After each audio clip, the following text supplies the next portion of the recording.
What did I miss? Brian here, and well, it's a nice day outside today. It's sunny, and we've got another firearm review. Today we're going to be giving an overview on the Keltec Sub2000 Gen 2.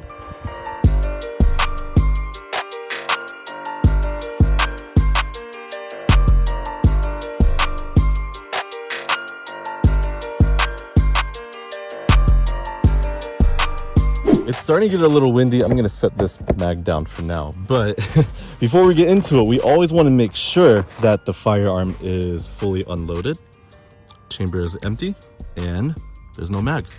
Simple as that. This is the Keltec Sub2000 Gen 2. As you can see, it says Sub2000 on the body. In the past, I did an overview on the Sub2000 Gen 1, and it was a 40 Smith & Wesson, in other words, 40 cal. This one is a 9mm. Now, I know what you're thinking. Why am I doing an overview on the same gun again? Well, yes, it's the same gun. However, at the same time, it's not. The Gen 2 model offers way more features than the Gen 1. And I'll go over all of that in a bit. But for now, let's go over everything that this gun comes with. And that is the box, one mag, the mag catch insert chart, a lifetime warranty, stickers, and the owner's manual. And I highly recommend you read the owner's manual when you first purchase a firearm. Now, this Sub2000 is mine. I purchased it from Palmetto State Armory, so it also came with Palmetto State Armory stickers, which is pretty cool. Now, I'm gonna go ahead and move everything off to the side. I'm gonna leave two mags on the table. So for those of you who may know or may not know, the Keltec Sub2000 is a pistol caliber carbine, or carbine, however you want to say it, or to make it short, a PCC. It folds in half, and it could be in two calibers, either 9mm or 40 Smith & Wesson, in other words, 40 cal. This model in particular takes Glock 19/Glock 23 mags. However, Keltec made three different variants of the Sub2000 Gen 2. They made one with the Glock 17/22 full-size mag, then this model, and then the third model they made is the multi-mag, meaning it can take almost any mag that's out there.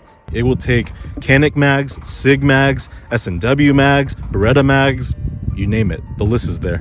The idea behind this firearm is that you could store it in a backpack, a suitcase, briefcase, whatever it is you carry with. So that's the main gist of the Keltec Sub2000. Now, I'm going to show you the differences between the Gen 2 and the Gen 1 model. Right away, you can see there are rails on the Gen 2 model. The stock is different, the latch is different. Towards the front, you can see there's a little cover, and that's because it's hiding threads. And this means that you could add either a compensator or a suppressor, which is really nice.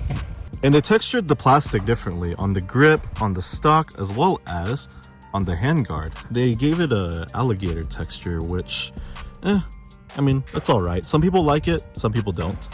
And flipping it to the other side, I wish I had a Gen 1 model next to me, but the ejection port is bigger on the Gen 2. On the Gen 1, it's pretty moderate. It's like about right here. On the Gen 2, they opened it even more.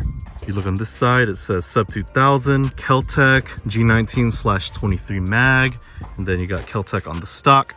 On the other side, Keltec is there as well. Then when you get to the ejection port, there's Sub2000, Keltec, Cocoa, Florida, made in USA. I'm gonna stand on this side of the table. So to unfold the Keltec, you pull back on this latch on both sides, lift, and then it will click into place, just like that. And then to fold it, you pull down on the trigger guard. If I could do that, there we go. Lift, then close it. It's that simple.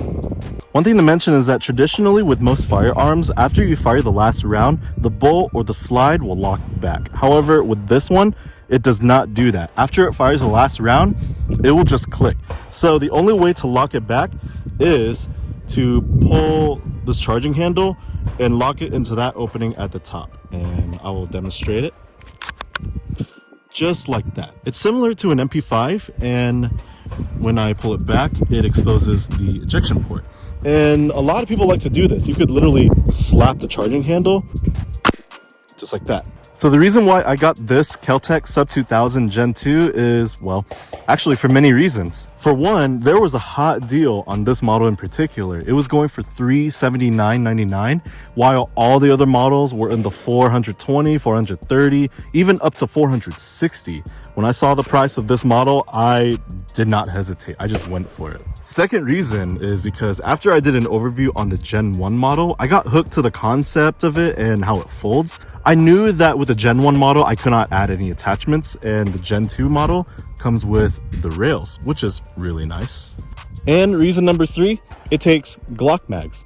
I own a Gen 5 Glock 19. I already have Glock mags, so it just made sense to get another firearm that utilizes the mags that I currently have. And speaking of mags, one, since it takes Glock mags, that means it can take extended mags.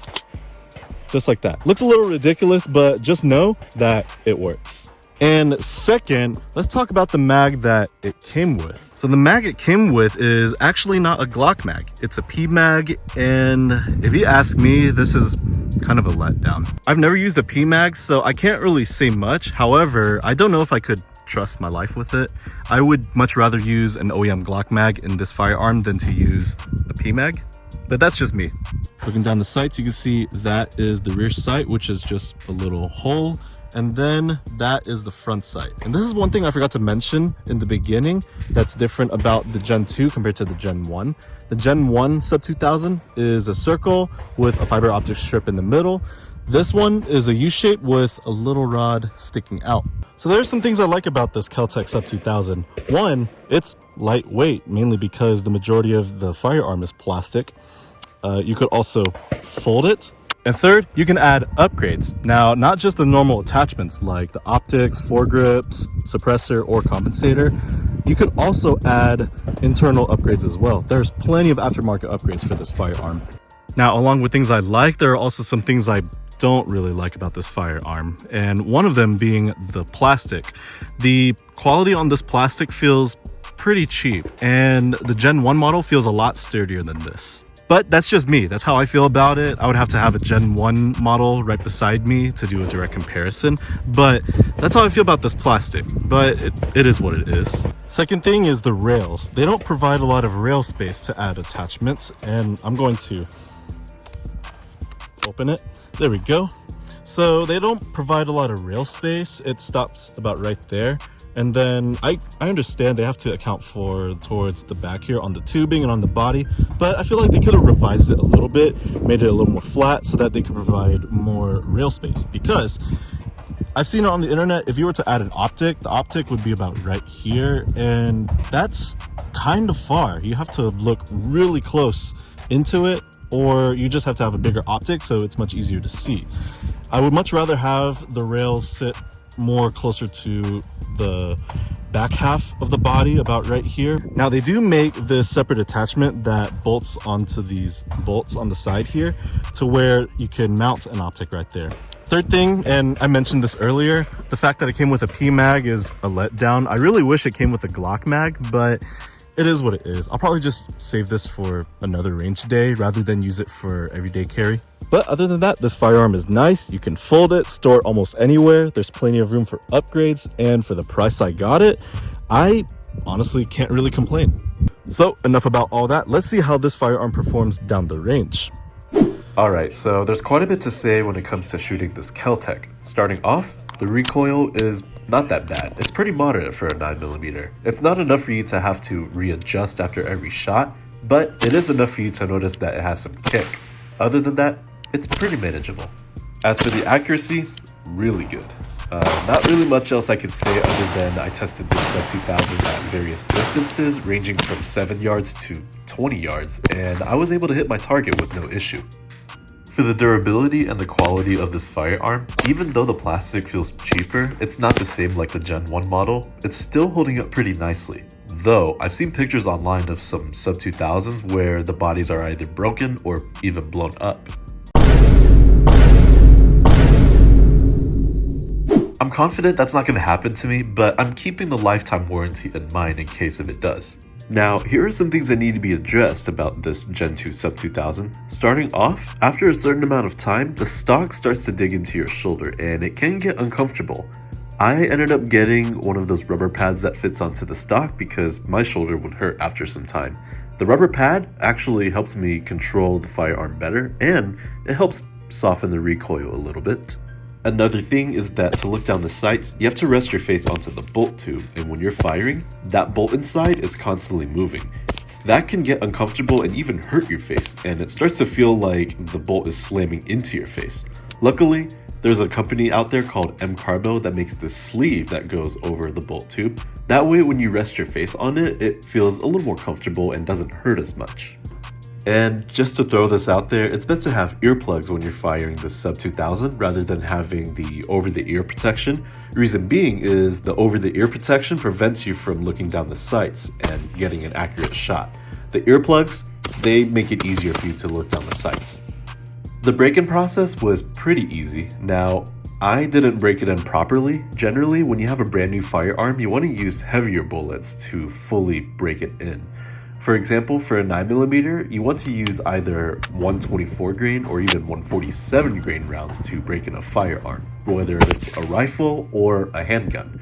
I only had 115 grain and I had to work with what I got.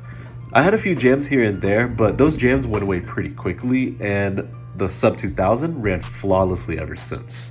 The trigger pull is kind of long and hard. You have to put in a decent amount of effort to pull the trigger, especially if you're doing slow trigger pulls.